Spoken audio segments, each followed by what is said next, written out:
One suspected Fulani herdsman has burnt about 10 acres of cashew farm near Wakili Fulani village, Kajola, Ayete, Ibarapa North local government area of Oyo State. Sarah reporters learned that the farm belonging to a 90-year-old Yoruba man, Chief Oyewole, was burnt because the non-Nigerian was one of those who had complained about the criminal activities of Fulani herdsmen in his village. A correspondent gathered that 7 youth on Wednesday went to the Fulani settlement to inform Wakili, the Fulani leader in the area, about some criminal activities his children were doing and invite him to the palace of a traditional leader in the town. A source, however, said that on getting to the village, Wakili and his men shot 4 farmers and quickly went to burn the farm close to his settlement. Confirming the development to Sarah reporters, Chief Saubana Omileke Oyewole Omodofin of Ayete said the farm that was destroyed belongs to his elder brother. He described Wakili as a monster in Ayete while likening him to the Seriki Fulani of Igogon, Alhaji Saliu Abdulkader, whose house and cars were recently burnt by some youth in Igogon and had to flee the community. The arson attack followed a 7-day ultimatum given by a Yoruba activist popularly known as Sunday Igboho to Fulani herdsmen in the area to leave, blaming them for the spate of kidnapping and killings in the area. You see, recently we just learned that the Seriki Fulani of that place too, it was discovered that whether he's still there, whether it's been burnt now, that he has a cell detention.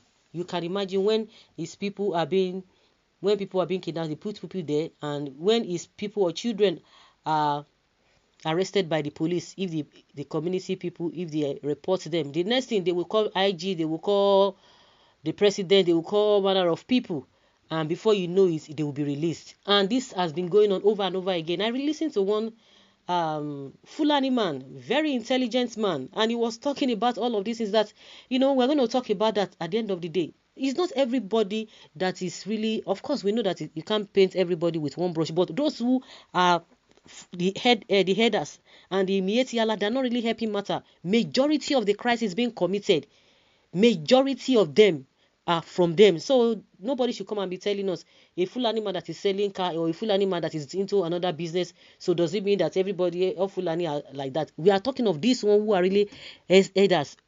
The majority of them are the ones committing this offense. But at the end of the day, the so-called Gabashe will not hear this. And the man, one senator that was talking about that Southerners should shut up if they don't have alternative, was telling us about the good things about cow and all of that. So because of that, the people should be killed. People should be dealt with in an abnormal way. And you are not going to saying that nobody has right to ban them. That before you ban herdsmen, you have to ban cow and stop eating cow. Those are the people you think that they are educated, and a lot of people really frown at that statement. Gabashewu will not hear this one. He will not say it. So where is Falana, Garuba Shehu, Loretta Onoche, Aliyu, Lemu, ACF, and Magban? Who is going to answer for this? And yet the governors are playing dumb. It is time for everyone to bear arms in our communities. We should raise a rapid deployment vigilante teams who could quickly respond when it happens. Then we need Okada to access the bush easily. People should contribute to buy these things for them. This is not the time to be stingy. We need to marshal out action plan and follow it. Police are supposed to be doing this, but they are afraid of their own lives as well. That's a good point. The Fulani governor of Oyo State is not in Nigeria now, but when youth stand to defend their fatherland, a bastard Yoruba governor will order police to start arresting them. God will punish everyone who voted for this useless government. Government won't say something now. If it is vice versa, alarm go blow. It can't continue like this. Exactly, it can't continue like this. I think like people like Sunday Igboho again, just go and make a video and be referring them to all of these things. Let them begin to see all of these things. Let them begin to see, because maybe before they were blind, they could not see, they were deaf. But so that all these things will be shown to them, it has to go viral so that they will know before, because they will play galleries to this whole thing. But when people want to defend themselves, you call the police, just like somebody said. They are even afraid of themselves, for the fact that we know that some of them are not even sincere, but majority of them are afraid. They had arrested them in the past, and they usually release them. Where are Tinubu, Wole Soyinka, Fashola, Bakari, and the rest Yoruba men and women who brought APC to power?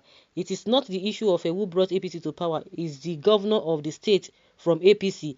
Is he not the number one security officer of the state? He has to take a good decision on this matter. Well, government of the day should take notes and investigate. And all the government is interested is deflect the matter from those committing this crime. If they were not Fulanis, what interest will they have in destroying crops? What is the concern of kidnappers with crops? And what are you waiting for to save your land? To save your land from this group of people. We are beginning to realize that the Fulani herdsmen were not interested in cattle rearing or breeding, but they want to acquire land from the ancestral owners or by forceful takeover. Exactly, because a lot of people that they have really they've taken over their land, they could not even enter, just like what we heard from Benin, from Edo State. So a lot of people could not go to their farms because these people have taken over. That is exactly what is happening. Okay. Unleash Amotekun on them. At the same time, try to weigh the adverse consequences, because the resultant retaliatory possibilities needs very wise consideration. So does your people weigh the retaliatory consequences before attacking? At the same time, okay, see somebody is advising that they should weigh it. You can see threat. I think the people of the Southwest should stop crying and weeping sentiment on social media, and be men for once, and then do the needful. It's good that people always know this, because if they don't know this, then before you know, they will say, oh, because they will not begin to play victims.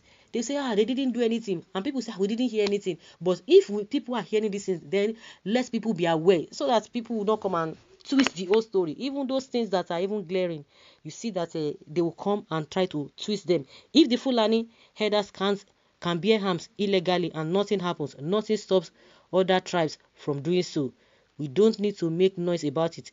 No one or tribe has monopoly of violence. If Fulani kill one Yoruba, then let them be ready. So guys, let's hear your opinion concerning this new incident.